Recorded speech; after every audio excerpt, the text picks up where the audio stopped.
ẹ̀yin obìnrin ẹ máa chẹ́ẹ̀kì fóònù ọkọ yín lẹ́ẹ̀kọ̀ọ̀kan. Ẹ máa chẹ́ẹ̀kì fóònù ọkọ yín lẹ́ẹ̀kọ̀ọ̀kan. Mi ò ní gbàkúgbà, mi ní every time. Ẹ máa chẹ́ẹ̀kì ẹ̀ nítorí pé kí ni ìtúsílẹ̀ ni. Ìtúsílẹ̀ ni kí ẹ chẹ́ẹ̀kì fóònù ọkọ yín. Ẹ má gbọ́ràn sí àwọn mọ̀mí yẹn lẹ́nu. Má wo fóònù ọkọ rẹ, wọ́n mú fóònù ọkọ rẹ. Má jẹ́ kí wọ́n ba ayé rẹ jẹ́. Má jẹ́ kí wọ́n ba ayé rẹ jẹ́. Ìtúsílẹ̀ wà ńbẹ̀. Mi ò ní every time. Tó bá dẹ̀ ṣe bẹ́ẹ̀, fi ọpọlọ ṣe. Ọ̀rọ̀ díẹ̀ báyìí là ń sọ fọ́mọ. Ọmọ tó ní common sense. Tó bá dénú rẹ̀, ó máa di odidi. Lẹ́ẹ̀kọ̀ọ̀kan, máa chẹ́ẹ̀kì fóònù ọkọ rẹ. Mi ò ní every time, lẹ́ẹ̀kọ̀ọ̀kan. Ẹ̀yin kan ó ní kinní kan, ojú rẹ̀ ó rí rédèrèdè. Yes, ó better kójú rẹ̀ rí immediate rédèrèdè ju rédèrèdè ayérayé lọ. Mo ní àlàyé lórí ọ̀rọ̀ náà. Ìwọ tó bá fẹ́ gbọ́, sit down very well. Mo ní ọ̀rọ̀ tó back ẹ up. Ìtúsílẹ̀ ni máa wo fóònù ọkọ rẹ. Number 1 ìtúsílẹ̀ ni pé ìwọ gan o ti safeguard ẹ nìyẹn. Something may pop up tí wọ́n á ní òkè ìwọ ìyàwó kí ló mọ̀ nípa disappearance ọkọ rẹ. Wàá dẹ̀ lè sọ fún wọn pé yes, níjọ́ kan báyìí mo rí irú mẹ́sẹ̀gì báyìí lórúkọ báyìí. Ṣé o ti túsílẹ̀ nìyẹn? Ìtúsílẹ̀ dẹ̀ ni fún ìwọ ìyàwó. So many things are in that phone tó lè tú ẹ sílẹ̀. Àní ẹ̀kọ̀ọ̀kan tí ọkọ rẹ bá mọ̀ pé ó máa ń check fóònù ẹ̀ lẹ́ẹ̀kọ̀ọ̀kan, kò ní keep àwọn mẹ́sẹ̀gì sí rádaràda. Àwọn mẹ́sẹ̀gì tó ń balẹ̀ jẹ́ kò ní keep ẹ̀. Kò ní máa wo nakedness obìnrin kan kó wá máa fi wá bọ̀wọ̀ sùn. Ọ̀rọ̀ tí mo sọ yìí ó ní àlàyé, màá sọ. Ìtúsílẹ̀ ni kẹ́ máa wo fóònù ọkọ yín lẹ́ẹ̀kọ̀ọ̀kan ni mo sọ. Lẹ́ẹ̀kọ̀ọ̀kan. Tó bá dẹ̀ wo lẹ́ẹ̀kọ̀ọ̀kan, fi ọpọlọ ṣe. Fi ọpọlọ ṣe. Nítorí lóòótọ́ tó bá jẹ́ pé ọkọ kan tí ò ní skeleton in his cupboard, ó better ká gba kádàrá. Mo mọ̀ pé kò easy. Nítorí ara ìfẹ́ ni kí obìnrin kó máa bìchìkẹ́ ọkọ rẹ̀. Kó máa wò pé ṣé ọkọ mi ṣó ní girlfriend, ara ìfẹ́ ni. Kó fẹ́ wo bí ọkọ ń ṣì lẹ́lòmí tó ń pè, ara ìfẹ́ ni. Àwọn obìnrin tó nífẹ̀ẹ́ ọkọ mọ́, wọn ò kí ẹ̀. Ádá ọkọ ní àlè àbí kò lálẹ́, wọn ò kí ẹ̀. Ó bá wọlé ní 12, ó bá mọ́ wọlé ní 12, àwọn obìnrin mi ò kí ẹ̀. You understand? Àwọn obìnrin mi, ó bá wọlé, kó bá mọ́ ibi tó lọ, àwọn obìnrin mi ò kí ẹ̀. Nítorí pé kí ni àwọn ọkùnrin mi náà ló fún wọn ní instructions pé wá, mọ́ bèrè ibi tí mo lọ mọ́. Yes, ọkọ mi. Àwọn ọkọ mi ló sọ pé wá tí n bá ti jáde, wọ́n mọ̀ pè mí mọ́. Obìnrin yẹn dẹ̀ wá ó ti train ara ẹ̀ to that level. Ó need láti reduce some certain percentage of love láti bring ara ẹ̀ láti má máa bèrè nípa ọkọ, mọ́ wo fóònù ẹ̀ mọ́ bèrè ibi tó wà mọ́ bèrè ibi tó lọ mọ́ bèrè ìgbà wo ló dé mọ́. Kò kí ẹ̀. Àwọn obìnrin mi ò kí ẹ̀ mọ́ because àwọn ọkùnrin mi náà ló sọ wọ́n di bẹ́ẹ̀ yẹn. Ẹ̀yin ọkùnrin mi lè máa like video tí mo sọ, but we need to tell the truth. Ẹ máa check fóònù ọkọ yín lẹ́ẹ̀kọ̀ọ̀kan. Tẹ́ bá check fóònù ọkọ yín lẹ́ẹ̀kọ̀ọ̀kan, ẹ sì nífẹ̀ẹ́ rẹ̀ nìyẹn. Ẹ má sọ ìfẹ́ rẹ̀ nù. Bí wọ́n ṣe kọ́ yín pé kẹ́ máa check fóònù ọkọ yín yẹn, bí ẹni pé wọ́n fẹ́ kẹ́ sọkọ yín nù ni. Wọ́n fẹ́ kẹ́ sọkọ yín nù ni. Wọn ò fẹ́ kẹ́ ní access lórí ọkọ yín yẹn mọ́ in total. Wọ́n fẹ́ kí ọkọ yín máa ní ààyè láti máa treat yín, láti máa keep rádaràda information lórí fóònù. But tí wọ́n bá ti ń check kò ní sírù yẹn. Ìtúsílẹ̀ ni mo sọ. Ìtúsílẹ̀ in the sense that níjọ́ wo arábìnrin kan ọlápọ̀ wo fóònù ọkọ ẹ̀ ni o ló fi rí ìtúsílẹ̀, otherwise nǹkan tá à ń wí ìkọlà bá máa sọ. Òun náà kì í wo fóònù ọkọ ẹ̀. Kò í wo fóònù ọkọ ẹ̀. So wá dijọ́ kan fóònù yìí wá ń ring. Ọkọ yẹn ò sí lẹ́gbẹ̀ẹ́ fóònù yẹn. Ó wá mú fóònù yẹn pé kó ń lọ fún ọkọ òun. Mo rò pé the caller wá give up pé òun ò pè mọ́ kó ń text. Immediately ni text bá pop up ní obìnrin yẹn ló bá tẹ text message yẹn. Behold, kí ló wà lórí text message yẹn? Nǹkan tó wà lórí text message yẹn ni pé ọkọ àtàlè, ìyàwó ló ń wo text wo. Ọkọ àtàlè wọ́n treat ara wọn fún retroviral drugs. Wọ́n treat ara wọn pẹ̀lú retroviral drugs. Ọkọ àtàlè ti ní HIV/AIDS. Ọkọ ò dẹ̀ sọ fún ìyàwó. Many of you are in that position. Àní ẹ check fóònù lẹ́ẹ̀kọ̀ọ̀kan kẹ́ mọ WhatsApp. Many of you are in that position. Many of you ọkọ yín treat HIV/AIDS ẹ mọ̀. And perhaps you have it. You don't know. Àṣé ṣọ́kọ yẹn fẹ́ kó di full blown AIDS ni kí wọ́n tó sọ fún wọn. Nítorí pé kí ni ẹ̀kọ̀ọ̀kan náà àwọn HIV center yẹn wọ́n máa ń send messages sí wọn.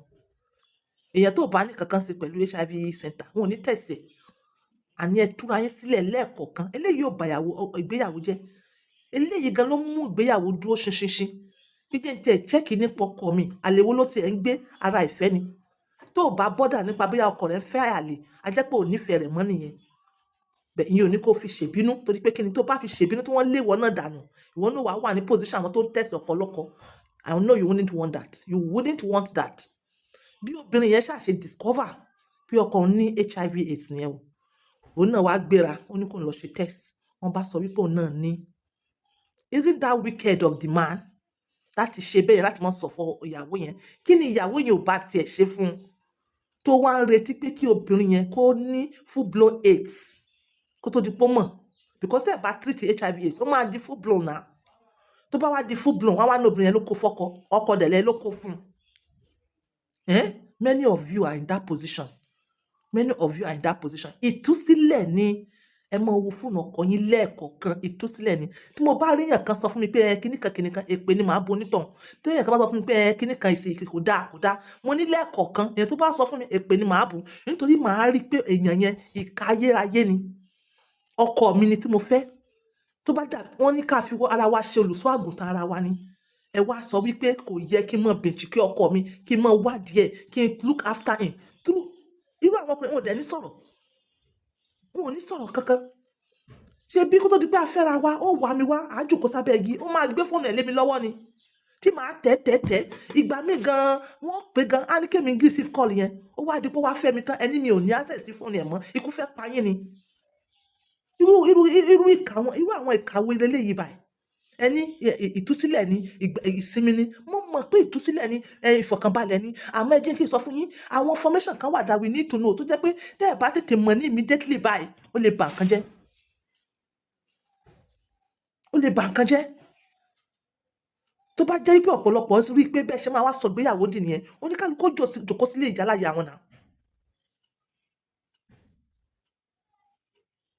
ẹlẹ́ẹ̀kejì eléyìí ọkọ rẹ̀ ó máa ń gba text messages ìyàwó yẹn dẹ̀ mọ̀ pé ó ń gba text messages tó máa ń gbà yẹn ó máa ń háì ọkọ yẹn máa rún ara ó máa rún gbogbo prọkọ̀sẹ̀ ìyàwó yẹn ń rí kò dùn mọ́ ìyàwó yẹn nínú ó ní ibi tó wọ́ọ̀sì dé nígbà mi tó bá fẹ́ bounce nígbà mi ó máa lọ kọ́kọ́ lọ wo fóònù ẹ̀ náà á kọ́kọ́ lọ wo fóònù ẹ̀ tá yóò bá kán tá ti get ara ẹ̀ hàn àwọn ọkùnrin púpọ̀ mìíràn àwọn ọkùnrin mìíràn on a large percentage wọ́n ṣe habit yìí ìyàwó yín dẹ̀ rí inú wọn ò dùn so ó ní òun rí kíní inú wọn ò dùn òun wá curious pé kí ló wà níbi bí yìí irú text message wo leléyìí obìnrin wo leléyìí ó ní òun ṣàṣọ ọkàn níjọ́ yẹn ló ń bá ṣà get information yẹn ó ní àwọn text message yẹn àwọn text message tó ń da orí rú ni lóòótọ́ àwọn text message tó yẹ pé ó máa dàbí ẹni pé ẹ wo fíìmù blue òun wá confused kí ni kò ń ṣe òun wá mọ̀ nǹkan tó yẹ kò ń ṣe bó ṣe lọ bá ira sister kan tó àwọn máa ń ṣe dáadáa sára wọn nìyẹn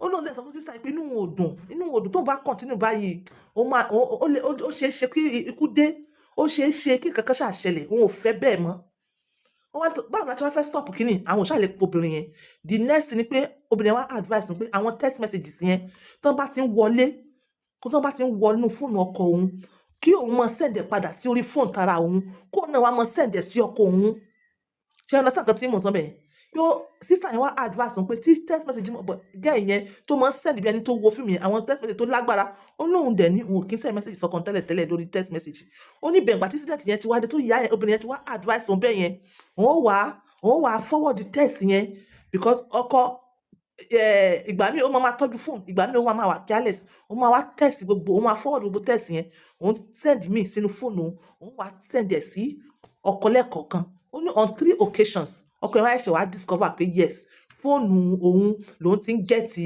àwọn messages wọ̀nyí ó ní ó dẹ̀ delete gbogbo ẹ̀ tó ń confirm because òun èyí ṣèyàn rádaràda òun ò dẹ̀ wá nílé rádaràda nítorí ẹ̀ ọkọ òun fẹ́ protect òun náà to some extent ó ní bó ṣe delete gbogbo fóònù yẹn nìyẹn gbogbo messages wèrè nìyẹn bó ṣe delete ẹ̀ nìyẹn ó ní most times tí message yẹn bá ti dé báyìí ó ní ó máa pretend ni ó máa lọ kà á ní kọ̀rọ̀ á dẹ̀ delete ẹ̀ ó ní ó tẹ̀ ń lọ́rùn bóyá wọn lọ máa ń ra wọn ta o she doesn't care and it's better for her life ẹ̀yẹn náà kọ́ mo ní ìtúsílẹ̀ ni ìwọ ti fara dà kí ọkọ rẹ kó lọ máa wo mẹ́sẹ̀gì àlè kó tó wá bẹ́ẹ̀ sùn I'm telling you, in a short while, nǹkan ò ní dìde fún ẹ mọ́. In a short while, kò ní dìde fún ẹ mọ́. Nítorí pé kí ni obìnrin tó ń ka messages ẹ̀ yẹn, ó máa lọ lọ́kọ, kò ní ní access sóbìnrin yẹn mọ́.